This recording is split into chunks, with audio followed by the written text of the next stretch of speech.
or Scorpion King.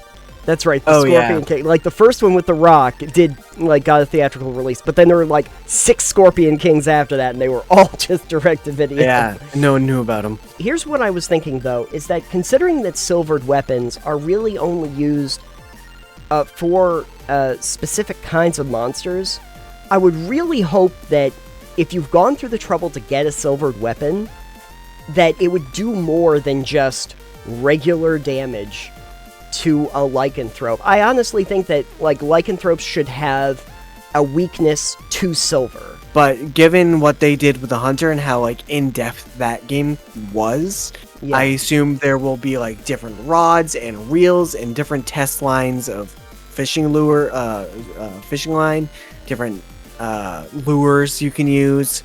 Ooh, I assume... yeah. What about Yeah? spearfishing? I doubt it. Scuba diving and spearfishing.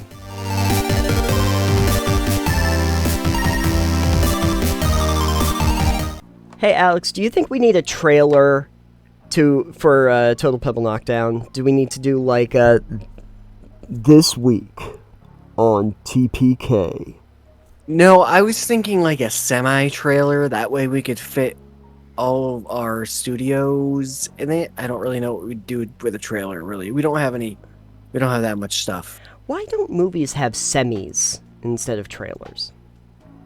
Well, usually they've got buses. This is also true. An omnibus. Anyway, hey everybody, welcome once again to Total Pebble Knockdown. I am Nathan. I am wondering why I'm still here, but I'm Alex. Hey, but the fact is, you are. Because it's in your contract. Anyway, we have a weekly muse for everybody. The big news revolving around the RPG community currently is that at San Diego Comic-Con, we got a trailer for, yes, a Dungeons & Dragons movie. This is the third D&D movie? Probably. I know that there was one that they did back in like 2000 that was kind of cringy. I think it was Jeremy Irons was like an evil sorcerer or something like that. I'm looking this up really quick. Yeah, it seems to be the third. Third, yeah. Hold on. There's Dungeons and Dragons in 2000. Sure. Dungeons and Dragons. What's this one called? Let me see. Wrath of the Dragon God in 2005. Oh, this will be the fourth. And then 2012, we had Dungeons and Dragons: The Book of Vile Darkness. Oh, okay. Were they like actual studio films, or were they like smaller indie things? Because I mean, D&D wasn't as popular then as it is now. So it looks to be real movies because like I googled it. It's got film series, and then it's got overview movies, trailers, clips. I guess it was a film series though, so I don't know. Oh, if that was like a running thing. Well, I've got good news for you, because it sounds like what they want to do with this is create a cinematic universe with this. Okay, one. so what I expanded on this really quick. So the Dungeons and Dragon movies. Yeah. Google tells me that it's an action-adventure fantasy film series based on a role-playing game in the same name, currently owned by Wizards of the Coast. The original trilogy was, in fact, a trilogy. Consisted of a theatrical film being Dungeons and Dragons, I believe, the first one, a made-for-TV second installment, and a direct-to-video third installment. Yeah. That's how that kind of series usually goes. Which is why I didn't know there was 3 of them. Yeah. It's, that's how, like, the Mummy series went. You know, like, the first few got theatrical releases, but there were, like, 12... Or Scorpion King. That's right, the Scorpion King. Like, the first one with The Rock got a theatrical release, but then there were, like, 6 Scorpion Kings after that, and they were all just direct-to-video. Yeah, no one knew about them. Yeah. So the first question for the D&D... Yes. Honor Among Thieves. Yes. Is this a movie theater movie? Yes. So it's a full cinematic actual Yes. movie. Yes, it is. It is, and it. To be fair, it does look incredibly impressive. Like they actually went on location and shot this. It is not on a green screen. So it's a Lord of the Rings It is with not D&D. not nearly like you could tell immediately that it is not nearly as serious as like a Lord of the Rings. It's not built to be a serious. You know, I'm betting they looked at the MCU Yes, they did. and went, we need to add comedy to this to make it good, but not You know, overtly like just a comedy. yeah, if you see the trailer, it's going to probably remind you mostly of like Thor Ragnarok. Okay, I haven't seen Ragnarok, Okay, but I've but seen. it's the same kind of tone Okay, to that. serious with bits of comedy between the characters. A lot of action, Mhm. a lot of interplay, that kind of almost like Whedon kind of style Avengers snappy dialogue, but also just like immediately when it starts in, it's playing Whole Lot of Love from Led Zeppelin, so you kind of get an idea of what they're going for here. There is, as you were mentioning a little earlier, there is a druid that turns into an owlbear. I know there are people that are going to have a problem with that. But One of the comments I saw earlier today, because I was just on Twitter, which I don't do much anymore, right. but I was just kind of scrolling, and it was like, yeah, we know druids can't really turn into owlbears, like, rules is written, Yeah. but it's my game table, so I'll do what I fucking want. Yeah. Yeah. I mean, they've I haven't really heard specifically like wizards talk about that, but I was listening to some of the stuff from Dungeons and Dragons, and they did mention that the owlbear shows up and that it's it's a tiefling and it's a druid and everything, and they didn't make much hay of it because maybe they don't care. It's hey, you know what? I think a lot of druids would love to be able to turn into an owlbear if that were an Sure, option. owlbears are cool. Owlbears They lay are powerful. Yeah, They lay eggs. they do. I mean, on that topic, but it's not quite the topic of our talk right now. Go ahead. Yeah, if it's your game and it makes sense, go for it. Who cares? If other people tell you that it's not in the rules, just tell them that the rules are there as a structure, Yeah. not as a 100%. This is how you can play and only how you can play. Right. GM's discretion, and if you can stat it out and make it workable and not OP, do it. And then Sure. also, I mean, homebrew, seriously. Also, Uh, also, I'm just starting to think polymorph is a thing. Yes, polymorph and other spells similar to shape-changing ones like that. Yeah, they're real things. So You could just use that to turn to an owlbear and not use a wild shape. yeah, I mean, And then I don't. I'm sure Yeah. there's a variant somewhere of the druid that can turn into an owlbear. Maybe can turn into like monstrosities or some other thing besides beasts. Sure. I mean, later on, druids can turn into elementals Yeah. So and then who knows? dragons. It's not just limited to beasts. Yeah. So there is that. I think that on the technical aspect, that was the big thing that people were looking at.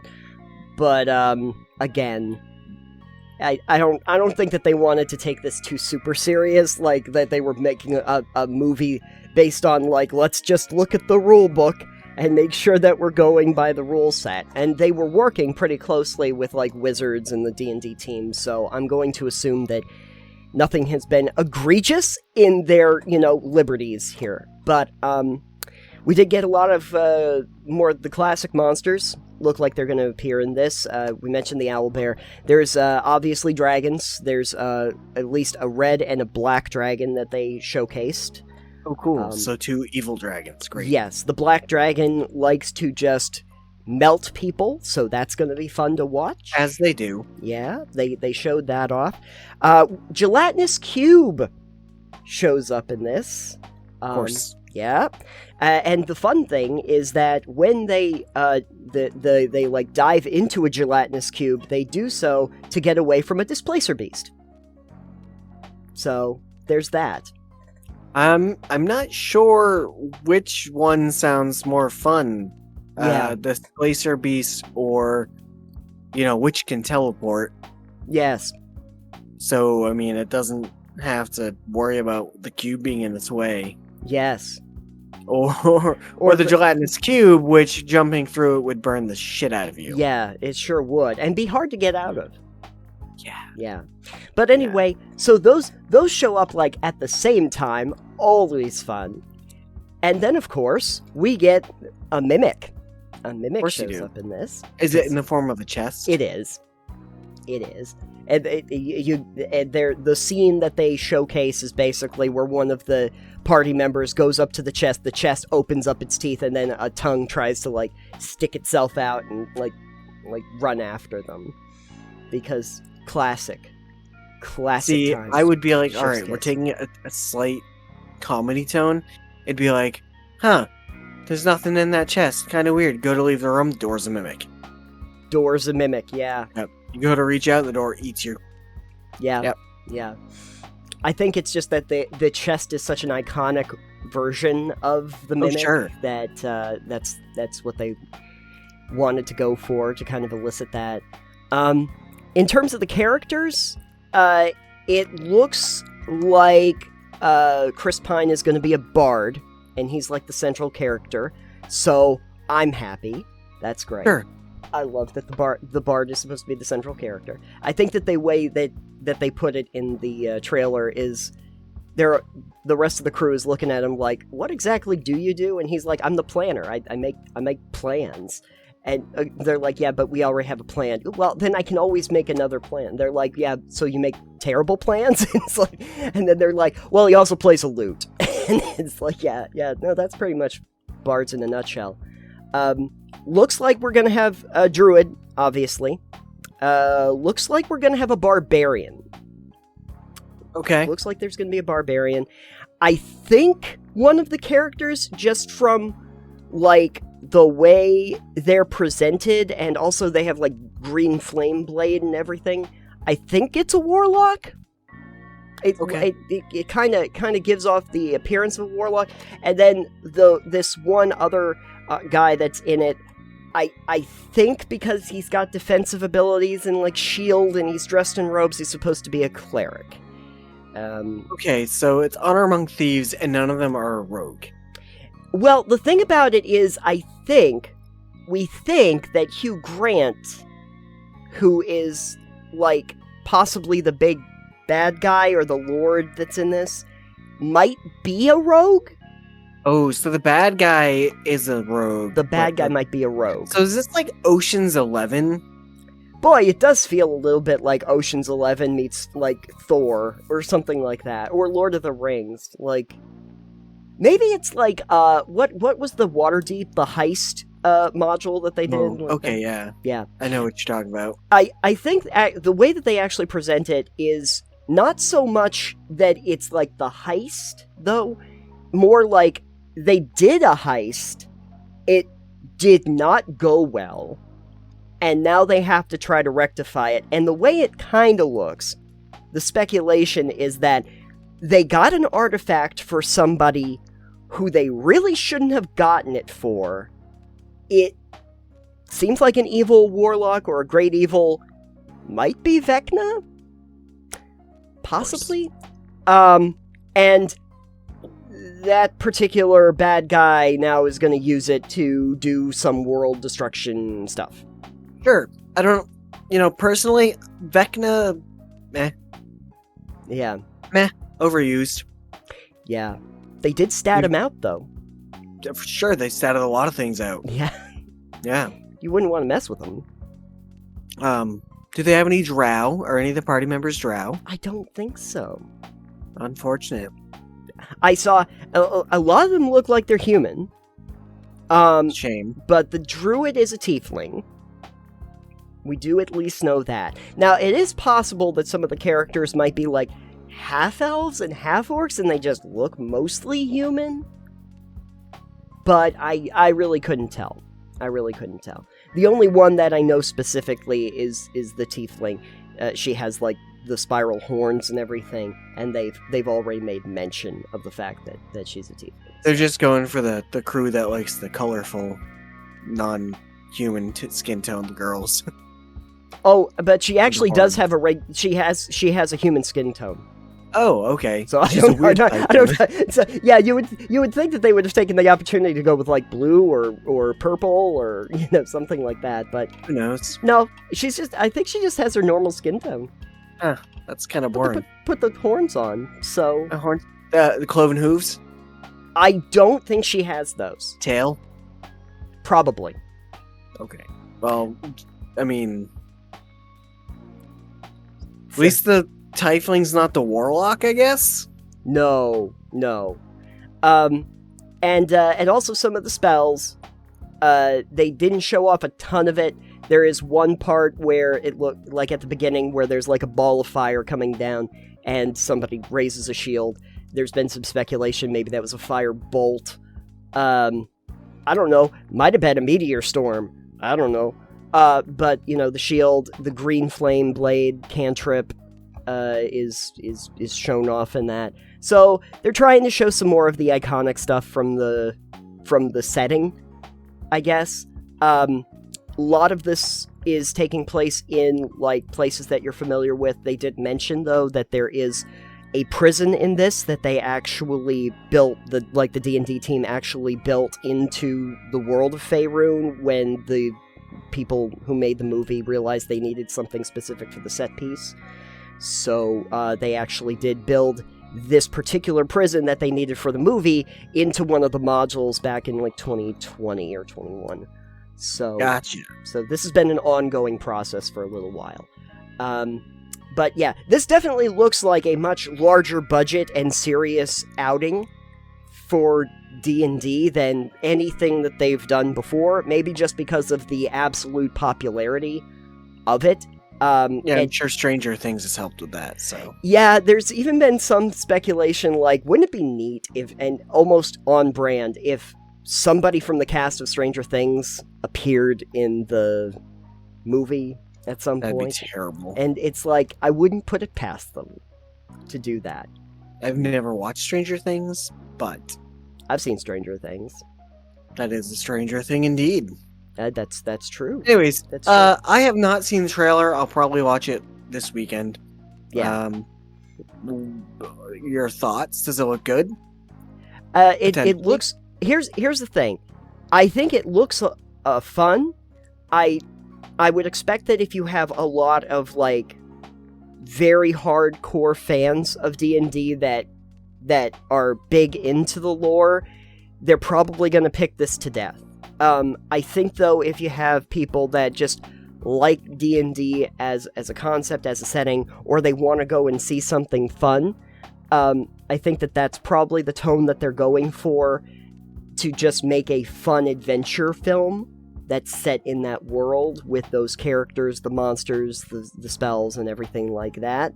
And I think that's a good direction, because as you can probably tell, they are setting up a cinematic universe for this. So if they're going to do that, they might as well start on just having a good time with it and enjoying the ride, The only thing I have to say on that is I feel like if you're gonna do a D&D CU, as it were, I feel like you should use part of the setting that people are less familiar with. Oh, okay. Like, Yeah. I get that it's definitely going to be Faerun because their base setting for D&D is Faerun on Albir Toriel, even though there are other continents in that world that you could do, and they're gonna probably sort it around the Sword Coast, which is the most famous part of that setting, is Waterdeep, Baldur's Gate, Neverwinter, the Spine of the World, Icewind Dale, all of that. There have been books and novels, and like Drizzt Do'Urden is there, all your characters from all the games, like Dark Alliance, all take place in the Sword Coast. Yeah. So, or the Sword Coast, and then like up north to the Spine of the World, and that stuff. I would like to see the East and the South being used a lot more, because like I have the 3.5 Forgotten Realms campaign setting, the book somewhere, and it's all the places, all the things going on, and like all the characters, big name characters, but it has like stuff about each different like town, land mass, anything you want. It's got Yeah. everything that is on that map. Yeah. And it's it's the size of normal, monster manual or dungeon master's guide. It's 300, 400 pages. Sure. And just outlines all the different places, what's in them, what you can expect, Sure. plot hooks if you want them. Mhm. There are a lot of really interesting places in Faerun. Yeah. So use something that we haven't seen. Yeah. I'd kind of like to see Chult. Yeah, Chult is really interesting because it's full of freaking Yuan Ti. Yeah. And Isn't it's that also jungle. isn't that where the dinosaurs are? Yeah, there are dinosaurs down there too. Yeah, a lot of dinosaurs down there. That'd be fun. So, all right. So, what we do is we piggyback on the, success of people loving dinosaurs, Jurassic Park, Yep. and people loving D&D, Yep. and we set it in Chult. We set it in Chult, and You're fighting snake people. You're fighting dinosaurs. You have Yep. jungle adventure. I think we could get like Chris Pratt to like communicate with one of the dinosaurs in Chult, and command it. And the meteor storms are coming down on Chult from an evil warlock, and you have to save There's the them. evil dinosaur that The is evil also a dinosaur. sorcerer. Yes, the evil dinosaur sorcerers. The problem is that if you had the evil T-Rex, they can't do the somatic components so well because No, the they're little fine. hands. No, Fine. they'll be A fine. powerful enough T-Rex won't need to do the somatic components. I really want a T-Rex sorcerer now. That would be amazing. Well, we'll work on it. Yeah. I need that to happen. That could be my Truckosaurus. Well, now I know what our thumbnail is going to be. Yeah, T-Rex. Yeah, T-Rex sorcerer for the cinematic universe. Sorcerer Tyrannosaurus Rex. That's right. That's right. I'm letting our brand director know that's the thumbnail for this one. A Warlockosaurus. A Warlockosaurus. A Warlockosaurus. If you want to see a all dinosaur party of D&D characters, let us know Yeah, in the comments. that'd be Excuse me. great. And we'll see what we can do. Yeah, we'll see if we can figure something out. Actually, yeah. go play if you would like something with lots of dinosaurs. Go check out the cool setting that David Somerville made, which I cannot remember at the moment. What was it named? That's okay. Do we need to put like a hand over your face and then like put it in later? Yeah, hold please. Plangea. Thank you. Plangea. Plangea. There you go. So you could go. Yeah. In terms of where they're probably going to set this, you're probably right. It is probably going to be near the Sword Coast. I think that they were also saying that the Underdark might be featured. Of course. So It's there's also very famous, but it's also very huge. If I had to make a guess right now about the Underdark, I would say Menzoberranzan, that. which is the largest city in the Underdark.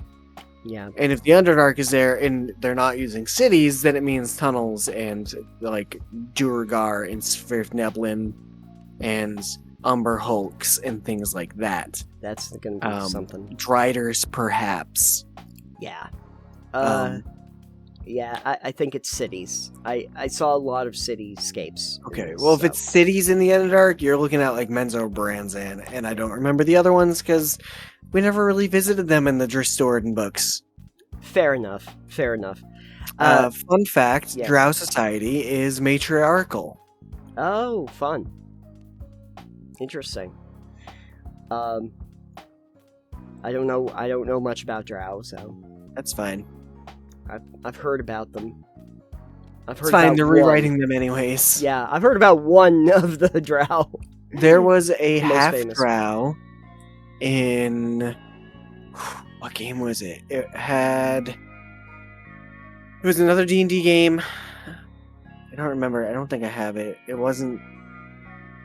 I don't even remember. Not Dragon's Dogma, which was Oh, also D&D. I don't think I have it on Steam, or else I would tell you. It was on PlayStation, probably. sure. There was a half Drow that you got to play as. Oh, sure. Sure. It wasn't Dark Alliance, was it? No, Dark Alliance you get to play as Drist. Yeah. Also, they did have the other Dark Elf Monk in that game. Also, Right. fun fact, also for that, both Dark Alliance 1 and 2 are available now on Steam. Yeah. And I got a wish listed re-release. the second one. Yeah. Because They the got- first one was okay, but the second one was better. Yeah, no, it was. The first one was more linear than the second one was. So. I mean, they were both. Anyways, off topic, which is our brand. So, Anyway, it's looking like probably sometime in 2023 is when this D&D movie is going to be coming out. It has a pretty big cast and a big budget behind it, and it is being developed with a lot of input from the actual D&D team. So it will be interesting to see. I do imagine that they're going to be leaning very heavily into what they've seen from like the MCU. In order to build a brand, and they're probably going to hope to get a lot of movies out of this, so I hope the characters are interesting, because we're probably going to see them over and over again if they are. If they are. But anyway, what does everybody else think? I'd be interested to see your thoughts on this, or if you have any ideas about other like fantasy franchises that you might want to see more movies of. I think that we've pretty much tapped out on the Lord of the Rings at this point, and I think the Game of Thrones is getting a prequel series already, so maybe not that, but maybe something else. There's plenty of other fantasy series out there, folks. in the name of that game, I was going to say you play a half drow, and it's called Demon Stone. Demon Stone. Yep. Okay. 2004 title. 2004 title. Ooh, going way back. Yep. Going way back. I bet it looks terrific now. Yeah, no. So, next up on the chopping block. Me. I'm up on the Yeah. chopping block. Yeah. Put your head down and get ready for the dragon to come and rescue you. Hippity hoppity, time for chippity choppity. And it's me on the chopping block. And there's a reason. So, mechanically speaking, is what we're going to be doing right now, because we've got a little bit to talk about revolving around lycanthropy and the mechanics of it. Yeah, a little bit. So to preface this, Yes. Nathan, we're playing D&D, as we've mentioned a few times, and you guys went up against some were-rats. Yep. And boy, you disarmed that were-rat Yeah. with heat metal. It dropped its did. sword. Did. So it decided to bite you. Yeah, it bit me. And you kind of might have failed Yeah. your Constitution saving throw. I think you got, what, a 4? I got a 4. You got a 4. And the DC for that is an 11, by the Ooh. way. Yeah. So you quite handily failed that con saving throw. Yep. So Max Jaguar may or may not have been cursed with a bit of lycanthropy. Yeah. Technically, I think the rat still had his sword. I ended up disarming Gwyn, and she had to Oh. pick her sword Well, back you know, up. whatever. There were 2 attacks. The rat failed with the short sword, but then the bite got through. Yeah. And so, when we reconvened, Max is kind of looking at his wound, thinking to himself, I don't know if that, should I worry about that? And after a little bit of trying to figure out how we were going to kind of move that story forward, we went to, what was the character that we went to? I don't remember. The apothecary. Yeah, it was an apothecary character from earlier in the campaign who basically told Max, yeah, it's looking like you got some of that lycanthropy going on there. You got some of that. You got The biggest issue here is that as we talked about before, in the module, there's nothing to do. Yeah. You know, it's just a one-off event where there are were-rats, essentially. Yeah. And I don't think it comes up anywhere else. And there's not really a healer or anyone in town that can deal with that. Yeah. But there's also no real story threads to go with. Yeah. to go with if a character catches lycanthropy. Because that was the next thing I asked is okay, so I have it. Is there a way to cure it if I wanted to cure it? Is that and you were kind of like, I don't think there's literally a cleric or any kind of character in this game. Like in Phandalin, there doesn't seem to be any character that can do it. And so I'm sitting there like, okay, so what do I do? Like, I'm not a cleric. We don't have clerics in the party. I guess what they wanted to do is, like, if somebody became a were-rat, you're gonna be a were-rat, dude. Like, that's kind of the upshot. And it's like, that's not terrible, but as you had made mention to me before, having been a lycanthrope with Hephaestus, if we go by rules as written in D&D, lycanthropes are insanely powerful over what player characters really should be. Oh, yeah, 100%. You get bonuses to a score if it's not better than the one they already have. Yep. In your case, I don't think you'd gain a bonus to your dexterity, but you would have. Yeah. And then you gain damage immunities. Yeah, it's the damage immunities that are the big deal. Literally just immunity from slashing, piercing, and bludgeoning damage from non-silver, non-magical weapons.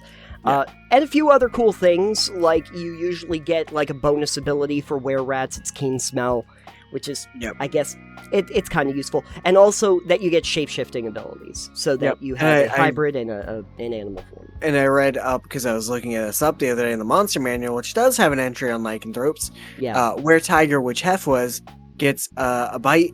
I think he gets a couple. No, the bear gets a claw, like a decent claw attack. Like it's 2d10 bite and 2d8 claw. Yeah. So bear is like just brutal. The tiger gets a claw attack and a bite attack at the shape change, but also gets a pounce. Oh yeah, yeah. Because good at jumping. Also, apparently they're very like slender, muscular builds, and they're bigger than even they normally would be as a were-tiger. So like Hef would have actually been like a head taller than he would have been and just bulked. Got it. Yeah. So as I was reading through this, I wanted to see what the Monster Manual said about lycanthropes. Because I knew you want to talk about it. So I was like, all right, I'm going to look this up. So each of the different were variants has their own alignment to them. They do. Rules as written in the book. Bears are neutral good. Tigers are just true neutral. Rats are lawful evil. Yes. Because they are like a thieves guild, so they have some code of conduct, I assume. Yeah. Which I'll get back to in a minute. Yeah. And then I think wolves are chaotic evil, and then boars are neutral evil, maybe. The interesting thing about the were-rats being lawful evil, though, is generally speaking, evil characters that are lawful tend to function under a code of conduct like thieves do, where they may not be good characters, but their word is usually their bond. Yeah. And so they don't tend to break they might go back on it later by doing something else just as bad. Sure. But like, if you make a deal with an evil character that's lawful and say, they go, yes, if you do this for us, we'll leave. Generally, their word is their bond. You've done this thing. They're like, all right, well, I was hoping you wouldn't actually do this kind of deal. I was hoping you'd fucking die. Yeah. But since you did it, we kind of gave you our word would leave, so we're going to leave, but we'll come back later and then murder you. It's kind of what, like, that would be like with a lawful evil character. But the were-rats that you guys encountered were like, yeah, go do this thing for us and we'll leave. And then it's written that they didn't plan on leaving at all. Right. Which doesn't seem like something a creature that has a code of conduct would do. Yeah. For one thing. Yeah. It's an odd encounter in general. Yeah. So even then, looking at it that way, I'm like, well, this seems like it wasn't written with the creatures in mind and a way to deal with them, and then a way to deal with the ramifications of someone becoming a lycanthrope. Right. Right. Another thing I read is that there are two different things you can do as a lycanthrope. Typically, some people will resist that nature, and then what happens is they just kind of live their life normally until full moon happens, and they kind of give in to the bloodlust, essentially. Sure. They go wild, murders, rampages. I don't know exactly what each animal would do. In your case, you might go steal a bunch of things, I would assume. Possibly. If you're functioning like a thief. Yeah. You might tunnel into some banks and commit robberies. Generally, people that resist it don't remember or have like really bad dreams around the full moon, which are just blood-filled and just you not remembering the fact it's not a dream, it's actually vague memories of what happens. Sure. Or there are those that give it into the curse and see it kind of as a blessing. And just the book is like, yeah, either you can resist it or you can just accept it. Sure.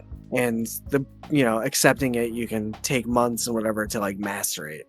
Yeah. So there is that.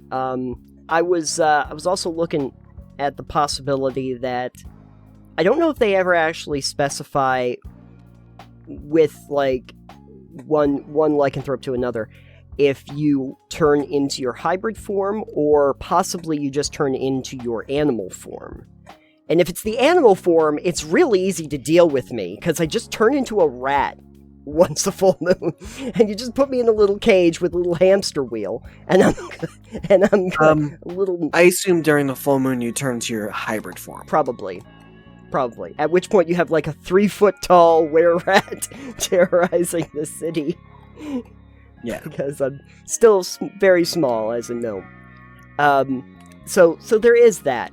But yeah, so there's been a lot of talk pretty much from the time that 5e started, where people were like, okay, can we redesign this so it's a little bit more balanced? Because, yeah, sure, you have that part where you just lose control on a full moon, but besides that, it's pretty much just all good stuff. It's just like... Yeah. It's good out of the gate. One of the things I found about the possible redesign, which I thought we could jump off of, came 8 years ago on Reddit. Jesus Christ, I didn't realize 5e is that old already. Yep, it is. And it was actually from user Hara Raccoon. I like that. You're going to have to put that up on screen. I will. In fact, I tell you what I'll do for you right now, though. I will link it so that you can at least see what variants. I love that. So that you can see this one. It was one of the more interesting ones that I found. But basically some highlights to the approach that they used, that the non-magical immunities actually just start as resistances, and then they become immunities when players master lycanthropy. And only fully exist when in animal or hybrid forms. Yeah, and that's the thing, because I understand, like, in movies and in fiction and stuff where lycanthropes, they just are immune to that damage because they're always a werewolf, for instance. Unless you're getting stabbed with a silver sword, you're going to be like, meh. Yeah. It's kind of like a vampire. Unless you're stabbing them with a wooden stake, they're going to not really care. Right. Right. But in this case, you're giving it to a player, and you're like, yeah, now you're just kind of immune to most damage. Unless someone's got a magical weapon, and 5e is notoriously magic weapon light. Yeah. Especially early on in the game. Like, you're not going to see... Like, in the campaign that we've been in, there's been a surprising lack of any kind of, like, high-end magical, like, soldiers or anything that has, like, magical weapons or spellcasters. So there's not, like, a lot that, by nature, are going to affect you in that particular campaign. Some of the other interesting points, though, players who have not fully mastered lycanthropy always suffer one level of exhaustion from transforming or attempting to transform. I feel like exhaustion is one of those mechanics that's rarely understood or utilized, and is mostly there to say that, like, if you get too exhausted, you're dead or unconscious. Yeah. But there's the possibility that it's transforming as like a ritual cast if you are not mastering it, that it's loud, that cures get harder to do over time, which I actually kind of like that. I like the idea that you would have to, as time goes on, you would have to, like, not do a curse, like a remove curse at, like, level 3. Like, you would have to have a higher spell level as time goes on.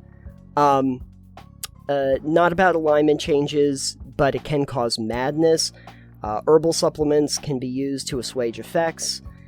Dropping to 0 always forces involuntary transformation. You get temporary hit points, and you're under the DM control. That's fun. That's saucy. Yeah, but the issue there is that if falling to 0 hit points automatically transforms you, Yeah.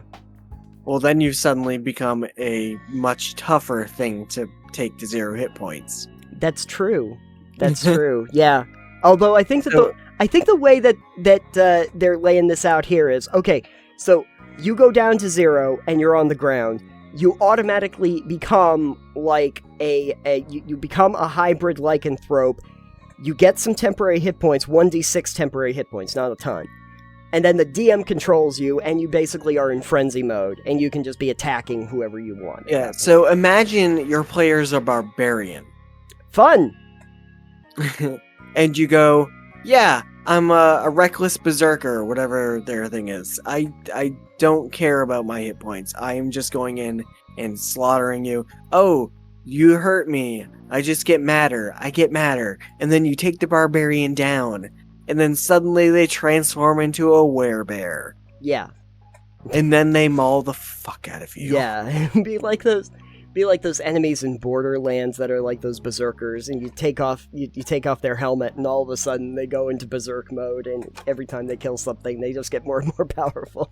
Yeah. Those are always fun. So I thought that those were some interesting ideas.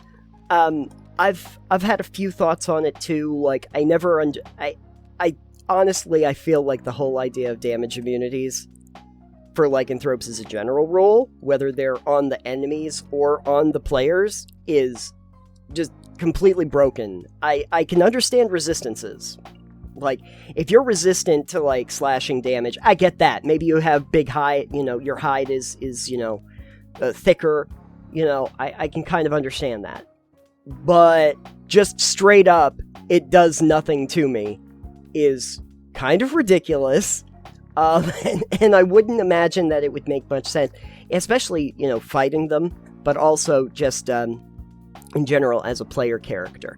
I can understand why they would say, like, maybe you get immunity to them, but at the level that you get it, it doesn't show up as often.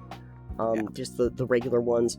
The other thing, though, that I kept thinking about is, so it's non-magical and non-silvered weapons. Yeah, one or the other. One or the other, or could they be both? Could a magical weapon Or also you be could have a silver? magical silver weapon. That'd be pretty sweet. Here's what I was thinking, though, is that considering that silvered weapons are really only used for specific kinds of monsters, I would really hope that if you've gone through the trouble to get a silvered weapon, that it would do more than just regular damage to a lycanthrope. I honestly think that, like, lycanthropes should have a weakness to silver. They should have weakness to silvered weapons, so that when you're like, I am a lycanthrope hunter, I'm the hunter of werewolves, and I have a spear that's made of silver, I've done the work, I can go up and I get double damage for having used the silvered weapon. There are spells that do a lot more damage to shape changers. Yeah. Moonbeam is one of them. Druids get several of them. Oh, fun. Moonbeam is like a radiant pillar of light, and it's Yeah. like any shape changer in it is like dealt double damage. Fun. And then like they're forced to change back into their like normal thing or whatever sometimes. Sure. I can't remember exactly what it does, but Yeah. there's also I think a moon blade probably. Yeah. Yeah. But you could have similar to in Skyrim where you've got the Lunar Forge. When the moon's out, it Oh. deals more damage. Those Mhm. those enchantments. Yeah. The Silent Moons one. You could get something like that maybe. Sure. Or even just some consumable item that you could like spice your blade up with. Ooh, spicy. Yeah. As opposed to like alchemical silver, maybe you've got an herb concoction. Sure. So Yeah. there are things you could do potentially for more damage or to hurt them more, but Sure. Yeah, I just, I especially think that it's like one of those things that the players were not really prepared for or didn't really have any way of knowing about until all of a sudden were-rats show up. And then you're like, okay, so what are we supposed to do with that? One of the things that I did look at just to try and get an idea of like just lycanthropes as a general rule is I did look a little bit about just the lore in like World of Darkness, because in World of Darkness werewolves are very, very powerful. Like usually you think Vampire the Masquerade. Vampires will run the fuck away from a werewolf the second one shows up, and they are nigh on invincible. Maybe that's the reason why they also appear to be pretty difficult to kill in D&D. I don't know. But, also, vampires also pretty powerful in D&D. Also a thing. But yeah, no, I thought silvered weapons, the one thing that's really tricky is that, as the primary spellcaster of the party, I'm also the best suited to deal with lycanthropes, and I am the lycanthrope.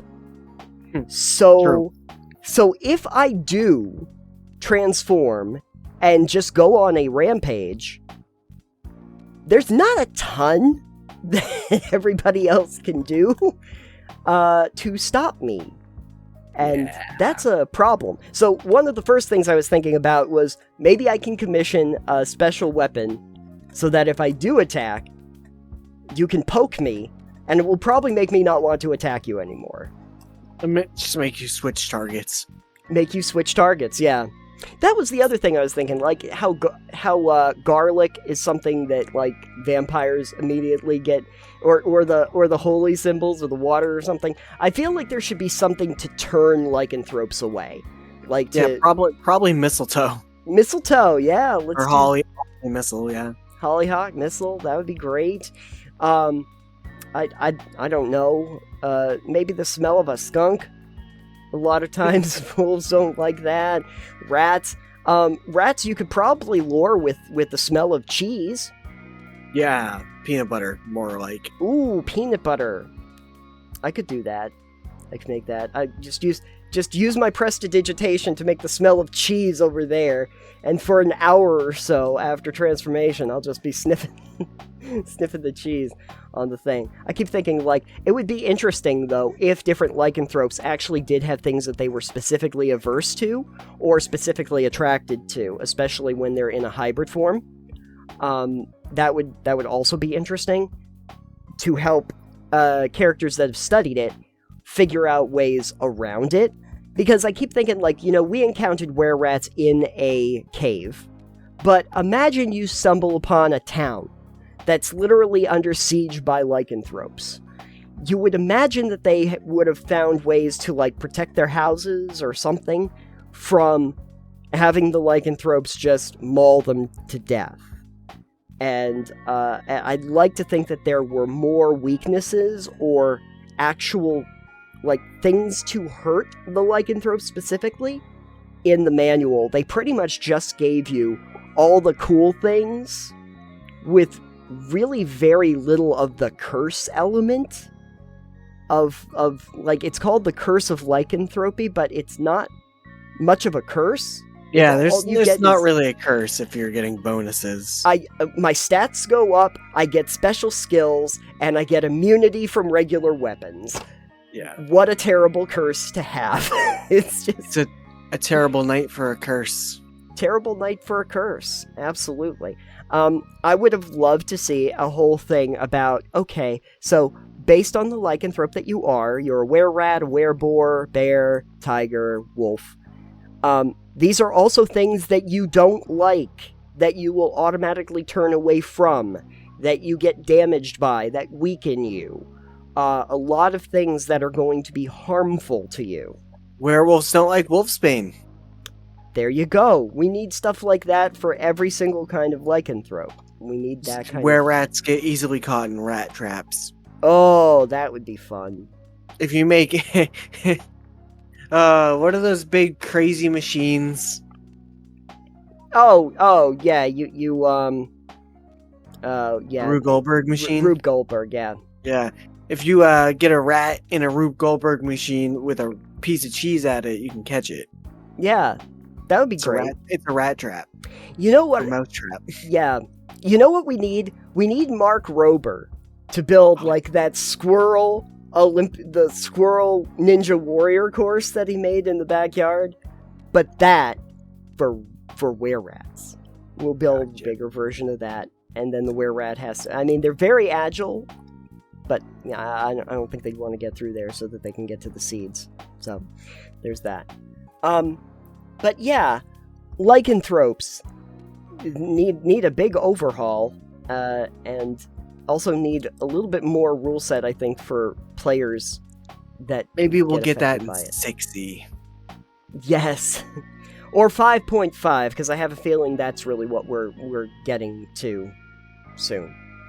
I would love, if they're going to do updates or expansions of the rules, which they pretty much said that they're going to do, yeah, if we can get a lot more detail on lycanthropy, vampirism, any other long-term status effects and curses, and what that does to players, that would be terrific.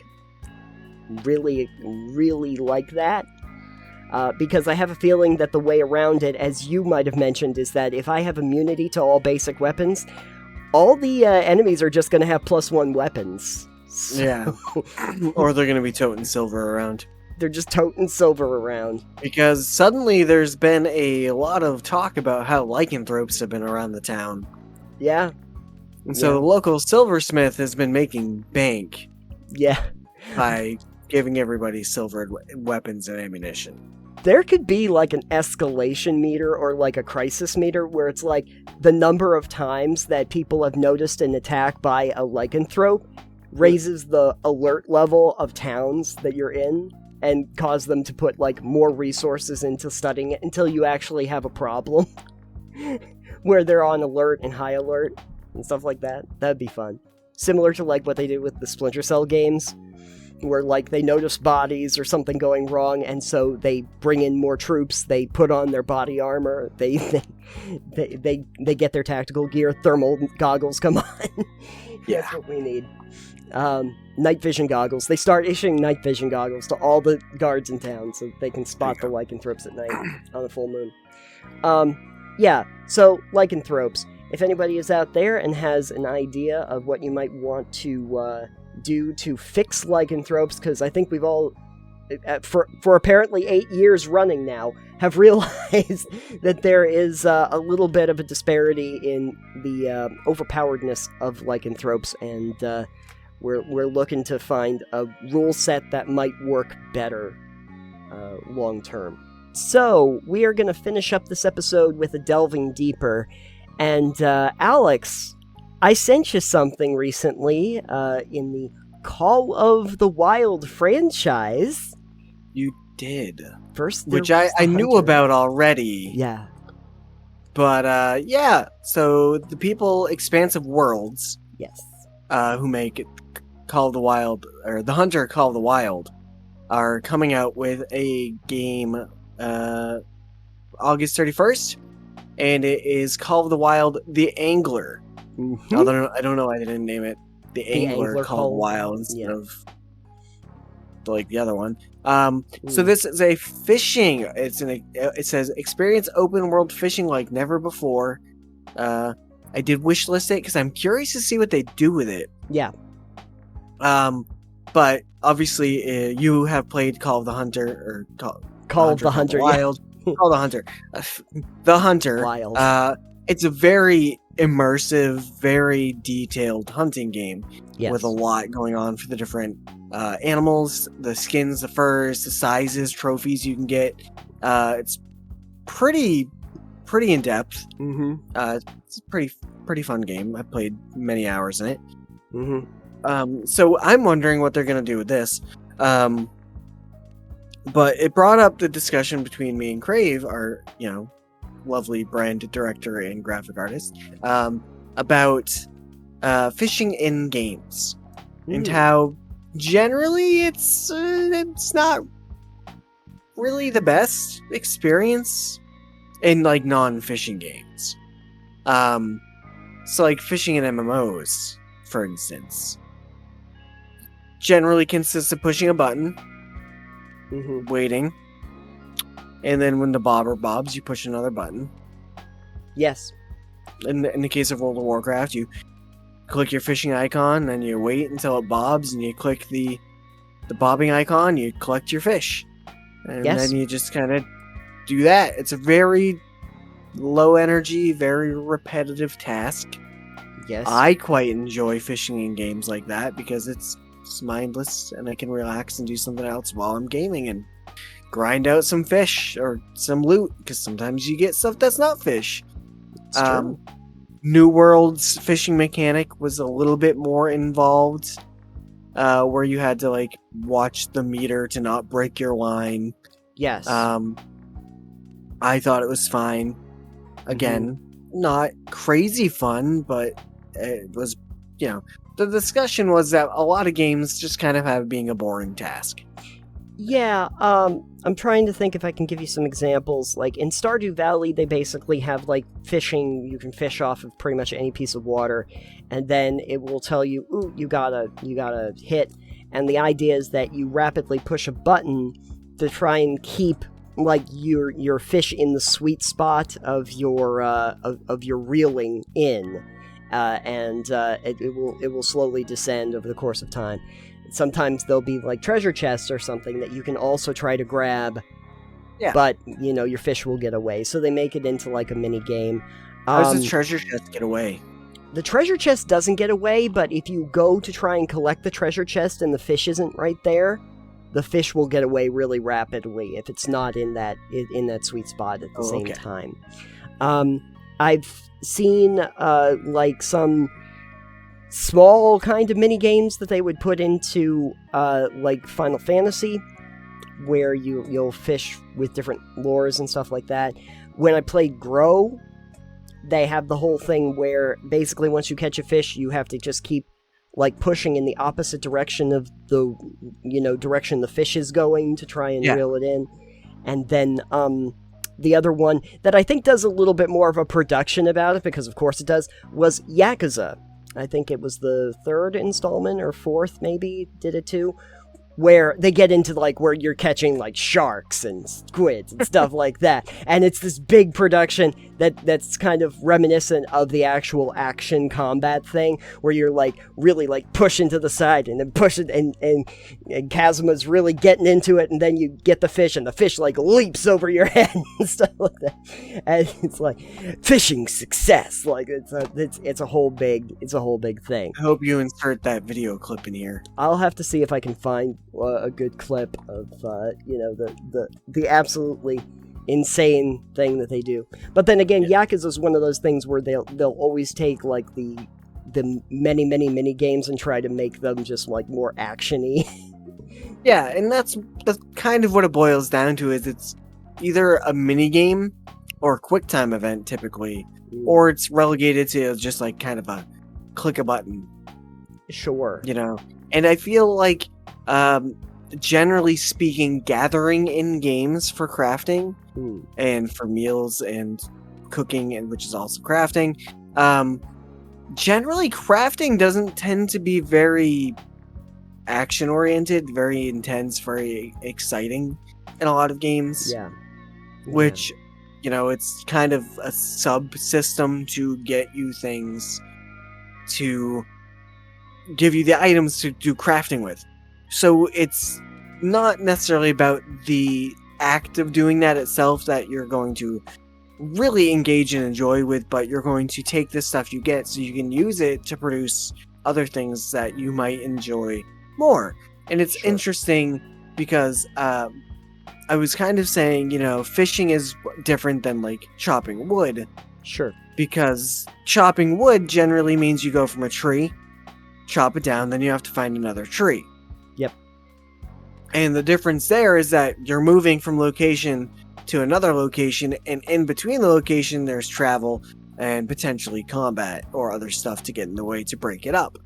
But fishing a lot of times ends up being standing in one location and just casting your rod into the same spot for hours. Yep. you Unless could you're say- looking for a fishing node or chasing those down, and then you're just doing node, go whatever, I found a node, and then you're fishing kind of like you would with herbs or mining Yeah. in a lot of games. Yeah. They do that a lot in the MMOs as well. Mhm. I think World of Warcraft had something like that, but also Phantasy Star I played for a little bit, and they have a similar thing. It's like you're just fighting a bunch of monsters. Oh, you run across a body of water. Oh, there's a fishing spot. Just put your lure in. Yep, got something. Okay, reel it up. Boop. Yeah, and in the MMOs generally, or even like near Automata, Oh, yeah. for instance, you could fish wherever there was water. Yeah. Yeah. And, you like, could. There were a couple places that you could fish up, like the other drones, I think. Mhm. I think so, Um, yeah. But those weren't like, you don't just randomly find them. There's spots, and you have to know that they're there Yeah. from context clues around the area, and then you can fish those up. And I gave the example of in ZG in WoW, the raid Zul'Gurub, you used to be able to go in there with a special lure and fish up a raid boss. Oh, fun. Yeah, so you could fish that up as like an added bonus that was Sure. only available in that actual raid. It was just an extra boss. Right.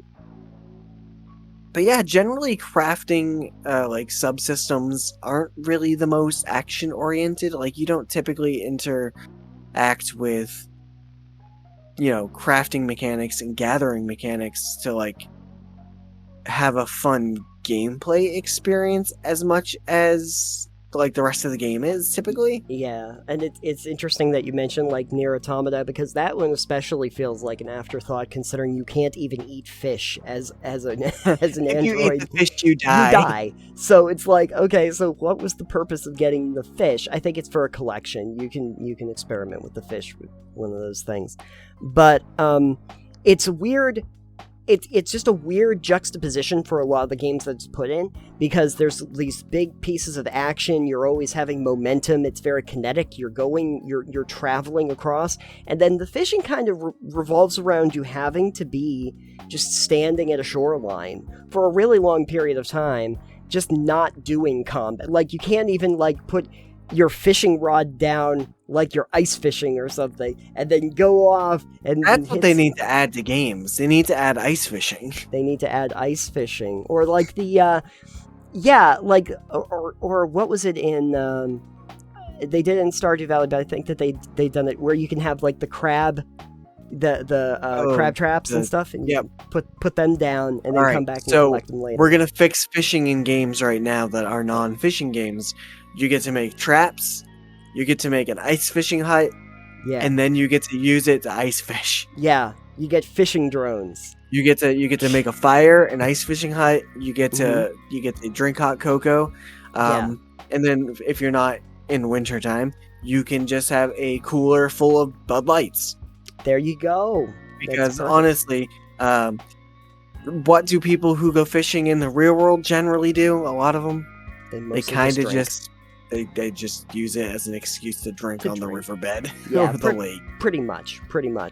I remember in like Medieval Dynasty, there was technically a way I guess you could catch fish, but what you usually ended up doing, because I couldn't do it very well, they mostly give you spears, not like rods. And so you go in and like, can I spear fish? Like, and eventually though you realize, oh, I can make a fishing hut and I can assign villagers to the fishing hut and they'll just catch fish. That's There you probably or Also, the nets. Put the nets. Add out. spear fishing to games, please. The nets are great. You put the fish nets out, and then you can collect the fish from the nets. Those are Yes, cool. or as Crave was also saying, Red Dead, where you can just run the fish over with your horse. You could do that. Or That you would could be shoot. great. The dynamite. Yeah, use dynamite to kill a lot of fish. Dynamite would be great. I'd like to see though where like anything where you have boats or rafts, being able to like put your fishing rod out the back of your canoe or your raft or something and trawl with it. They kind of even did that with oh god, I can't remember the name of it now. And it's Spiritfarer. Yeah, in Spiritfarer, you'd be just like traveling along the sea in your boat. And if you wanted to go to the front while it's traveling and throw out your lure, because you're in travel mode right now, you might as well do that, and you can fish So- up stuff in the. So this kind of reminds me of the last session of D&D where you guys were like, hey, we've got mining picks and we're in a gold mine. Yeah. And it was like, well, there's no rules for it, but sure. Every couple of rooms, I was like, make a perception check. Oh yeah, you see a little spot where you think there might be some gold, and roll some strength checks to see if you can actually knock some of it loose, and then did a couple D10s worth of gold for nuggets, you know? Yep. I made it up on the fly, but Sure. again, it's not really like a super intensive part of the game that's actiony. It's a little exciting because you got some gold that was found in the Sure. wall, but it's not like I was like, yeah, here's some exciting yeehaw miner talk going on. Yeah, yeah. Well, because as you know, I think we're getting around to saying is that fishing as a concept in games is usually not a central mechanic or a feature. So it feels very ancillary when you actually go to play it, and the rules are very, very simplistic to the point where you start to wonder, what's the real point of me doing it in the first place? Right. And generally, the point of you doing it in the first place are either one of two things, typically. One is you enjoy it as a break from gameplay, Mhm. as I would do. I would enjoy fishing in World of Warcraft for hours, just hanging out in chat, talking to my friends, fishing, collecting fish, and then I would just go and sell them later or whatever, because I wasn't using them for anything really sure. important. Yeah, And the other thing, if you're not using it as a break from gameplay, like maybe you're between raids and you're just like, all right, well, I'm gonna relax. That was intense. I'm gonna fish hmm to just kind of play a game and wait for something else, that you're waiting for. The other thing you Sure. would generally use it for is crafting again, where yeah. you're collecting these fish. You either cook them or you can use them for other things to craft. Again, World of Warcraft as an example here. Other games again do the same thing, I'm sure.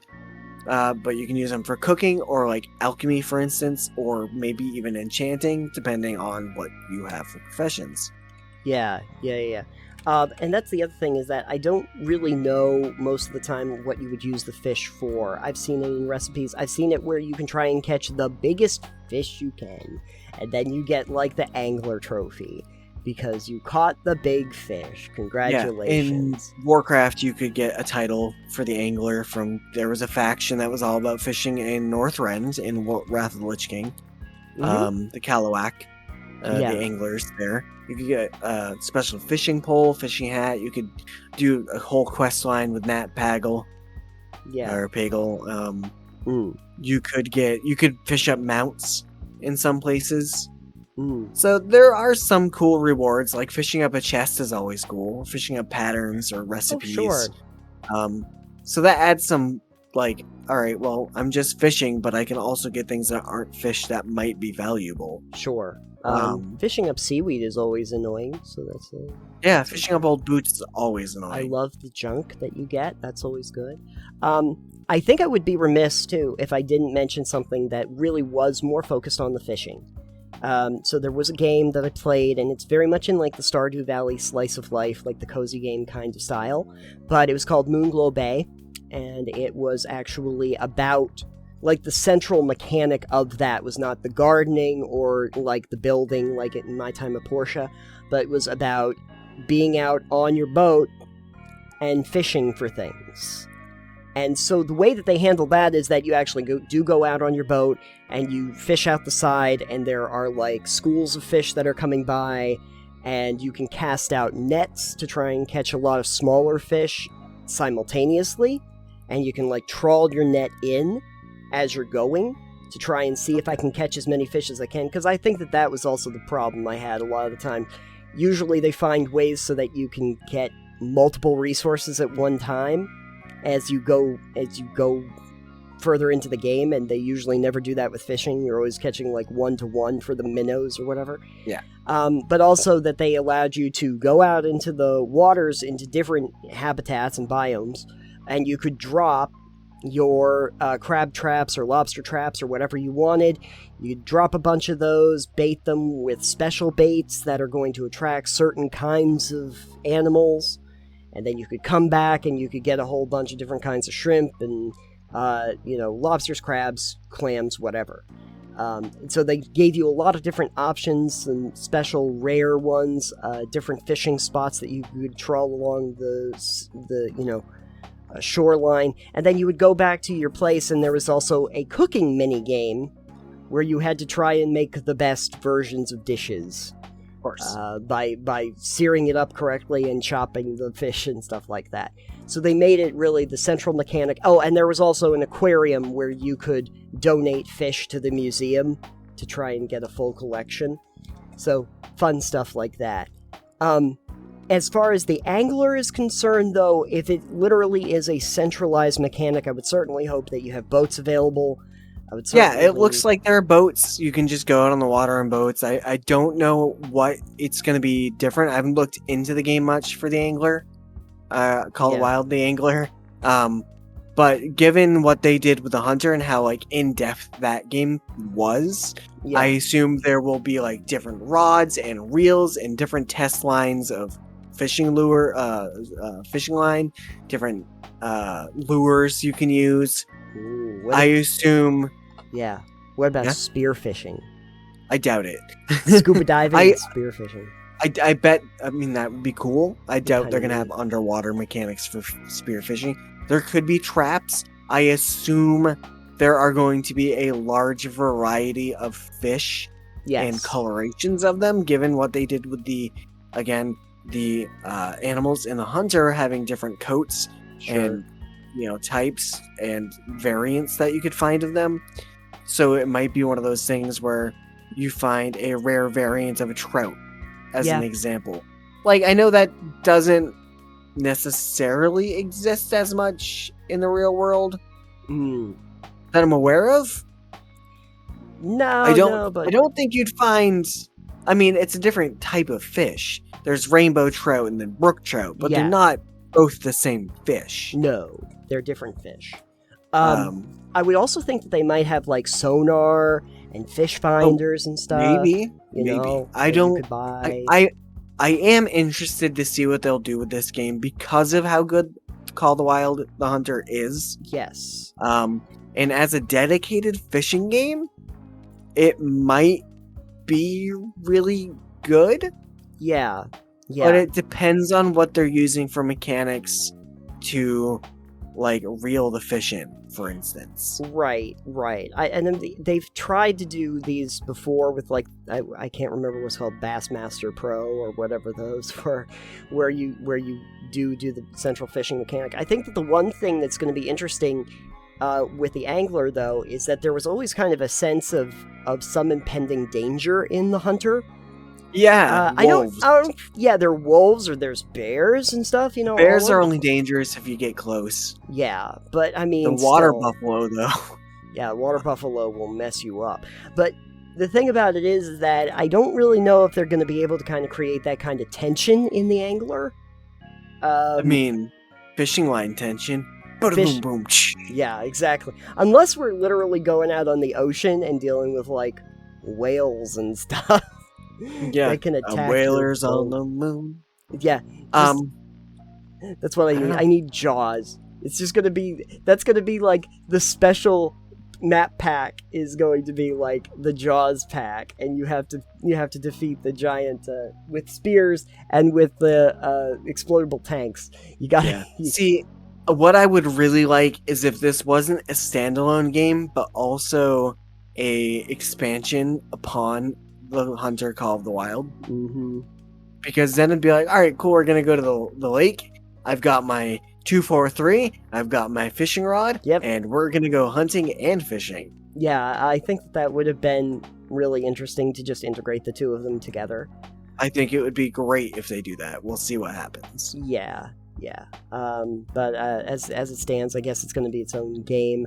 Maybe just because they wanted to focus on certain kinds of mechanics, but it is kind of weird if they're going to just make you walk through the woods that are just completely barren of anything, and then so that you can get to the lakes and streams. Yeah, I'm interested to see what they do. And yeah, hopefully it's fun, because again, apparently fishing in other games is not quite as fun. I enjoy it, but I know it's not everyone's thing. It's usually more of an annoyance than anything else because it breaks up the flow of your game. Yeah, I like it because it's the flow of my game. Yeah. but it is one of those mini games that's very ubiquitous to so many RPGs, survival games, crafting games, etc., and at the same time usually is not fleshed out very well. And I'm kind of hoping that after The Angler comes out, maybe, just because I think there's going to be more eyes on it than most of the fishing games from, Pro Bass. Yeah, Big Mouth Billy Bass Bass Pro Hunters, Shops. whatever it is. That maybe they'll try to integrate some of the stuff that they do in that into other games, because I do want my mini games to still feel fleshed out. Sure. Like it's not an afterthought bullshit that I have to do just because you needed to pad out content.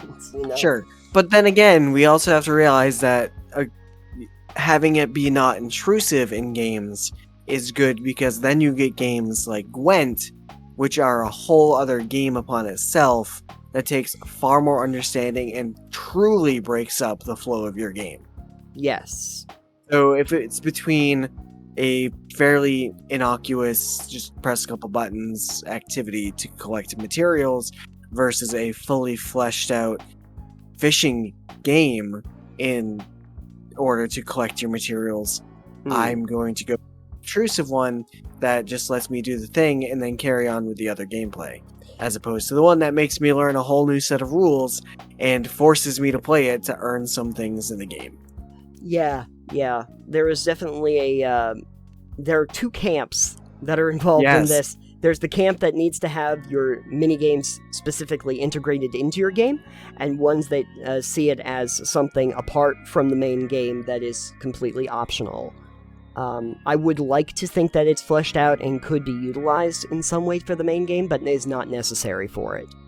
Yeah.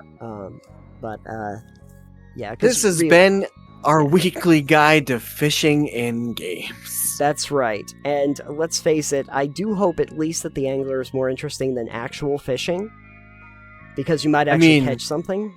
Plus, you can just drink if you want and no one's going to stop you. That's true. Well, someone might stop you. Check with your roommates.